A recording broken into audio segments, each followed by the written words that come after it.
It's time for Success in Real Estate with Frankie Griffin, owner and broker in charge of the Palmetto Success Team, certified residential specialist, accredited buyer representative, military relocation professional, real estate appraiser, and author of Success in Real Estate. If you are interested in buying or selling a home, investing in real estate, or having your home appraised, you will enjoy Success in Real Estate. Now, here's Frankie Griffin. Good morning, everybody. Welcome to Success in Real Estate. I am Frankie Griffin. Again in studio, we've got Tara Howard. We've got your bases covered. If I can't answer any question you have, Tara's here. So there's really, this is going to be another fun Friday Success in Real Estate show. Absolutely. How you doing? I'm good. How are you? Good. Well, you know, Tara, last week we were talking about some documents that if you're looking at buying a house, there are a few things you need to get your agent to provide you. Make sure they provide it. Go over it with you. Explain it to you. And I just got to tell you, if your agent's not very comfortable, not sure where to get these documents or why you need these things, you seriously might need to consider if you got the right agent. They're important. They're important. They're critical. They're absolutely critical. And you as the buyer, you're going to find out the hard way once the property's under contract. In some of these cases, some things you may find that you don't like may not be a reason to get out of the contract. But we started out, this is what we were talking about last week, some of the documents you needed. And this is kind of, I guess we'd call it part two. Yeah. And I'm not going to go through the documents we talked about last week, but obviously one was the deed. Make sure you Absolutely. get that. And two was the plat. We highly recommend you do a survey. But buyer, if you're not going to do one, obviously it's not required. The lender is not likely going to make you do a survey. But pull the last one. There you go. That's exactly what we got to do. At least get something in your hands that you can look at and compare, evaluate, make sure everything looks okay. But those are, we talked about primarily those two documents last week, and I believe we started talking about the third one, which was the sketch. Mm-hmm. In fact, that was what you had brought up towards the end of the show. But you need a sketch. And when I say sketch, I'm talking about we need to know what the heated living area is, what the square footage is. But you notice I said heated living area because there is a difference between square footage and heated living area. And when the agent puts something in the MLS, when they report the square footage, it's supposed to be heated living area. It's certainly not total square footage. And so we need that. And so if the agent is not going to measure the house, and by the way, that's the only way I know of to get a sketch and know accurate square footage, verify the square footage, it's got to be measured. So you measure the house, you've got a sketch, you got all the measurements there, so you can calculate what the heated living area would be. So it's just not that hard to do that. Now, I will say this, the agent might be too busy to go out and measure the house. It's very inexpensive though, right? There you go. And, if you're not going to if the agent's not going to do it themselves, now there's nothing wrong with getting somebody else, a professional, somebody who knows what they're doing, to go out and measure it and verify it. And there's nothing wrong with that at all. The point is we need to get it done. So whoever does it, whether the agent does it themselves or they hire maybe an appraiser or somebody to go out there and do it for them. And I know we do that. I say we, me and my son. Yeah. We measure, well, I say we, mostly my son. He does most of the measuring for us. And I will tell you, you're looking at, I'd say 90, maybe 85 to 90% of the houses, it's going to be $50. Maybe 65. If it's over, I think it's over like 2,500 feet, then it's like $65. But it's important though. It is. If you're a seller, you could be losing out on a lot of money. You're exactly right. Or the buyer. Yeah. And if I'm a buyer, I want to know. So both sides we really need to know whether, look, you don't know what the value is without the square footage. Yeah. Because, valuations are based primarily by square footage analysis. So we got to get that. So, and look, if you're a buyer, if you're buying the house, is your agent measuring the house? I mean, because look, at the end of the day, if you're buying a house and you're told, or in the MLS, there's 2,500 square feet, then wouldn't you like to know that you're actually buying 2,500 square feet? I mean, how's it going to work when, say, years down the road, you go to sell it? And by the way, Terry, this happens. I run into this all the time. Do you? Where they'll ask me to come out, look at their house, we need to get it priced right to put it on the market. And so I measure the house, and and it's only 2,200 or 2,300. And the seller said, no, it's 2,500. No, I just measured. Yeah. No, that's not what it is. He said, but they told me, I was told it was 2,500, and that's what I paid for. Because if you think about it, and just using a round number, but say the house is valued at $100 a square foot, and you got, say, 200 feet off, or, say there was 2,300 when they said 2,500. Well, that's a $20,000 That's a lot of money. loss. Yeah. That means you just paid $20,000, buyer, for something that doesn't even exist. I would be a little bit irritated about that. So again, I want my agent to go verify this information. I want to know before, while we're within our due diligence period, I want to know that the house I think I'm buying is actually what I'm buying. I think that's fair enough. All right, but that's the sketch. We need to make sure we get that. And by the way, if you want a measurement, give us a call. You can call me, and we'll get out there and get your house measured, get you a sketch. And by the way, it comes with a floor plan, so you can see where all the rooms in the house are. So it's actually really nice. So I think it'll be really good. I think you'll be ecstatic with what you'd get. Now, Brian, I saw you. Yep, there goes the fingers. Okay, so we're about out of time in the first segment, but we've got 3 more segments. If you want to call in and talk to us, the number 799-8255, 799-8255. Be right back with some more Success in Real Estate.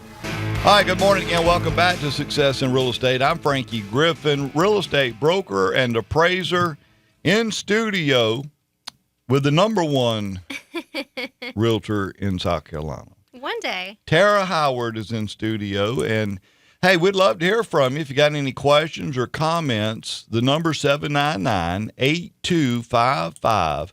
Because y'all, now I'm just going to go ahead and say this. Some of the things we're talking about today and last week, because it's kind of a carryover from last week, I will tell you, I'd be shocked if 5% of agents do what we're talking about. And, it doesn't mean they're not good agents. And I'm not trying to suggest that they're not. So please don't understand or misunderstand what I'm saying. But what I am saying is, this is where I guess you call it experience. But when you have certain issues with a transaction, and you will, I mean, sometimes things happen and some of them are just totally unavoidable. But a lot of them are avoidable, and that's something I've always tried to do. I've tried to learn so we don't have that issue again. So clients I have today hopefully will benefit greatly from clients I had in the past. And those of you in the past, I am so sorry. If something goes, we'll work it out. We'll get through it. But sometimes, real estate transactions can be very stressful. Yeah. And it can be. It can. Whether you're buying or selling, I'm talking about for the buyer or for the actual buyer or seller. I know there's a lot of stress there. And it is because we're dealing with an awful lot of money in most cases. And, for me, I like to put myself in that buyer's shoes because we're talking about buyers primarily today. But, there's certain things I would expect to have happen. I know what my agent is making, how much they're getting paid on this deal. I know. And it could be, well, obviously it's going to vary. So, but it could be $3,000, $4,000, $5,000, $7,000, to that agent or something, which is not unusual. But, say, for example, if my agent's making $5,000, then agent, here's the question I've got for you. What did you do that's worth $5,000? I mean, what did you do? There's a lot that they need to do. Yes.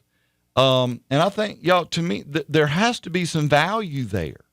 And that's what I'm trying to create, I guess. But when you have situations that come up and happen in a transaction, and they're going to happen, it doesn't mean you got a bad agent. And I'm not trying to suggest that. Things happen. But we have to learn from that and know, well, I need to check things out. I'm going to look a little closer at this or go pull that document or whatever. And that's really what we're talking about right now is pulling the documents. And, the next thing I guess we need to talk about is, when we get ready to make an offer. And Tara, I'm sure what do you suppose if you're my buyer and you're interested in we found the house you like, what's the first thing on your mind? How much I should pay. Okay, very good. What's a good offer? Yeah. What should we offer? That might be a good question. How much should we offer? That's an important question. Yeah. and here's what I hear a lot. And I got to, and I'm different. I get it. I get that. I'm different than anybody else, and that's probably a good thing. But, if I ask my agent what's a good offer and their response is, well, Frankie, that's up to you. I mean, you're the one buying the house. That's up to you. That would really irritate me. I may not come right out and say that, but, okay, well, for the $5,000 I'm paying you, do you mind giving me your opinion? Yeah. I know it's my decision. I know it's up to me. So basically you need to do a CMA. Yep. And you're right. You can't make an offer until you know what the house is worth. What's the value of that property? And I'm going to, and this may come as a shock to a lot of people, but again, when I'm doing appraisals, I see this a lot. And I'm talking about right now, today, in today's market, you would be absolutely shocked at the number of houses that are way underpriced. Now we're having issues with sellers getting real greedy. It's a good market, seller's market, with a lot of them being overpriced. But I'm telling you, there's a lot of them well underpriced. And quite frankly, it more times than not, it goes back to the inaccurate square footage. In fact, I had an appraisal, it was probably 2 or 3 months ago now, but the listing agent had it in the MLS with 2,200 and something square feet. But there was actually almost right at 2,800 square feet. Whoa. I mean, you're talking about between 500 and 600 square feet, which was about $25,000 difference in value. So that house was actually way underpriced, and it was under contract now. So that seller, I doubt they knew it, but they took a big hit on that deal. I doubt they were happy. Yeah. All right, good morning again. Welcome back to Success in Real Estate. I'm Frankie Griffin with Tara Howard, and we're talking about some of these documents you need. If you're buying a house, there's some things you need to make sure your agent is doing. Hold them to it. They're getting paid. They're getting paid well. Make them do their job. And there's nothing wrong with that. And, and in fact, let me just come out and say this. If you're the buyer, that agent works for you. You don't work for the agent. You're paying them. You're the employer. Make your agent do their job and make sure you're comfortable, you're satisfied with what it is you're buying or think you're getting ready to buy. But, before Andy actually came on and actually made some really good points too, but, Tara was asking, what would be a good offer? And the answer to that question is, it's hard. You can't determine what a good offer would be until you know what the house is worth, what the value of it is. And you got to do a CMA. There you go. make your agent do a CMA, which is a comparative market analysis. You got to make sure you understand that. And let me just say this too. If your agent, and I'm going to I'm not going to get into that right yet. I'm going to save that towards the end of the segment. But, you got to know what the house is worth. You can't just make an offer solely based on what the seller wants for, what they've got it listed for. Now, hopefully everything works out, and what the seller wants is what the property is worth. Then all is good. But if they've got it way overpriced, then I'm not paying anywhere near that. But quite frankly, if I find out they've got it underpriced, then all of a sudden a full price offer is not a bad thing. It's not. So you need to know what it's worth. You really do. I'm bringing this up because we actually I had wasn't a client, but somebody buying a house was telling me that their agent actually cost them the opportunity to get the house they wanted because the agent kept saying, "Don't pay full price. Don't pay full. Nobody pays full price. Don't pay full price. Stick to your guns. This is the best offer. Just stick with it." And that cost them the deal. Somebody actually did come in and pay. I don't know if they paid full price, but obviously paid more than they had offered. And as it turns out, there was a lot of equity in that house at full price. In other words, the seller had it way underpriced. So it was a good deal. Yeah, they got a heck of a deal just paying full price, but because their agent did not go see what it was worth. We're fighting over a purchase price that doesn't even matter. It was just insane. So you need to do, like Tara said, a market analysis, or your agent does, and have them show it to you, provide it to you. Now, here's where I would be really concerned, buyer. If what they show me is something from, there's a lot of what we call AVMs out there, these automated valuation models. A lot of agents, you might get an email that says, put your address in here and we'll tell you what the house is worth. And again, there's nothing wrong with that. I will tell you that's marketing. And again, nothing's wrong with that because you're going to have to provide information about yourself, and you can just about rest assured there will be an agent calling you. You'll get that phone call. Yeah, that you're ready to put your house on the market. And you may be wanting to do that, and that's fine.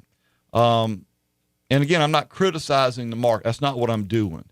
But where I've got an issue is when they're basing or determining value based solely on these automated valuation models. Because They just don't take in all of the considerations. You're right. In fact, what would be a big one? Condition. Condition is probably number one. You're right. And how you going to know the condition if you don't go out and look at it? I would have to come. Now, I do tell people that, because I've got that same on my website. You can go on my website and you can request a valuation. I've got it.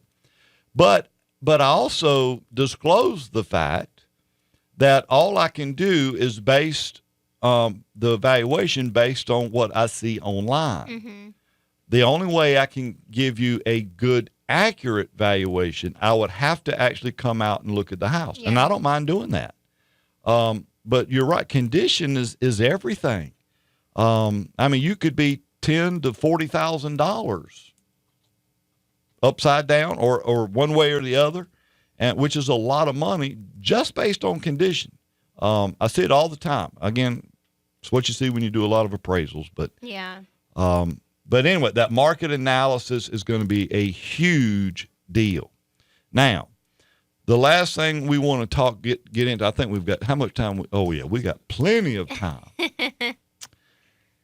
Once you get the house under contract, buyer, you got your 10-day due diligence period, starts once the contract has been accepted. Get them inspections. Got to get the inspections done.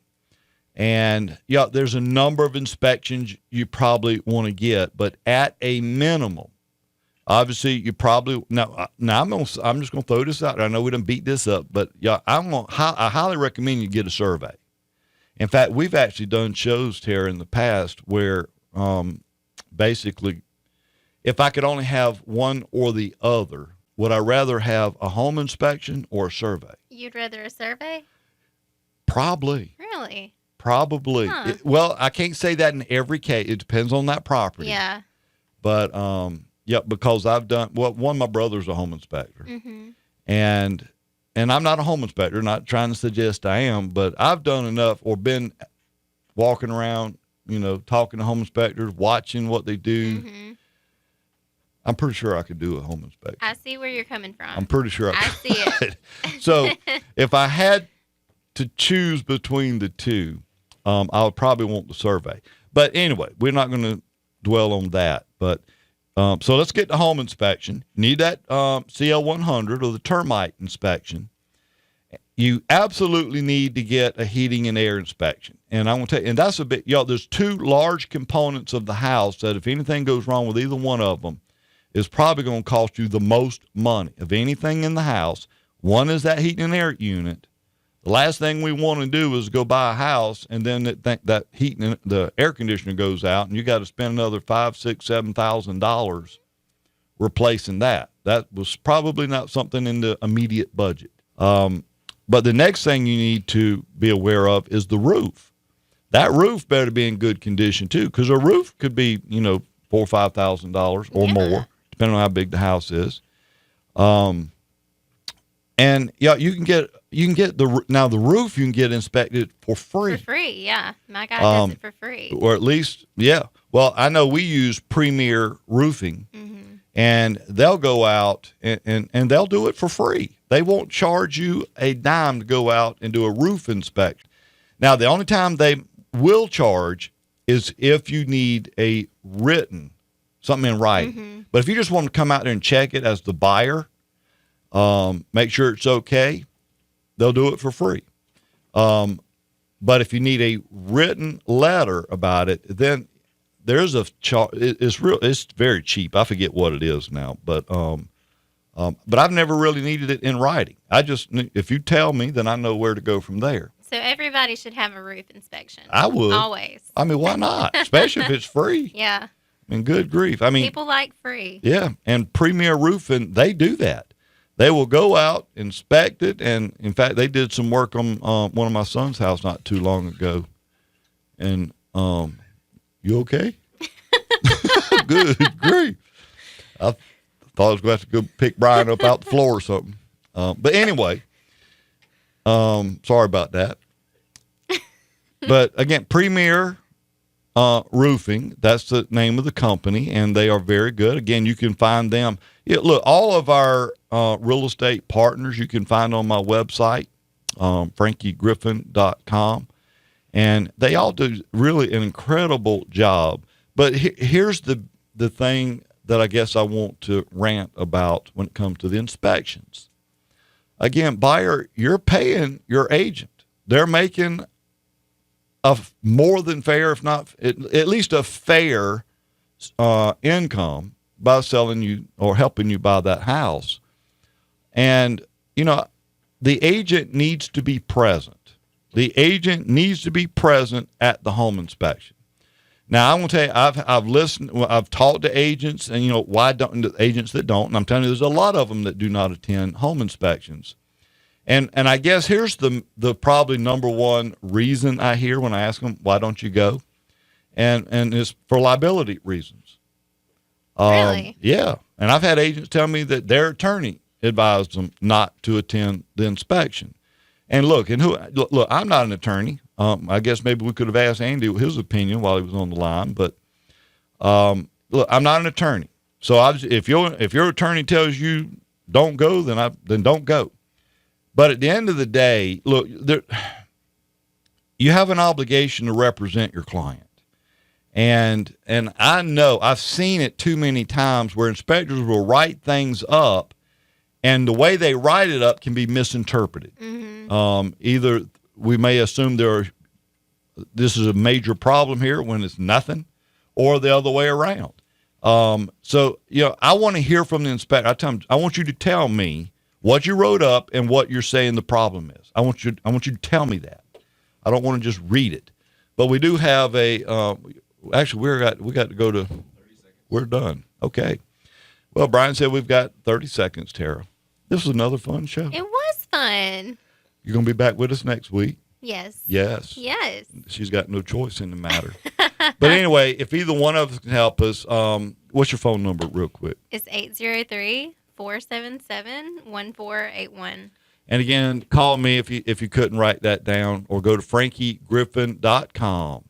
frankiegriffin.com. You'll find my phone, cell phone, email, all's there. I know how to get in touch with Tara. Hope you have a great weekend. Been listening to Success in Real Estate on the Point.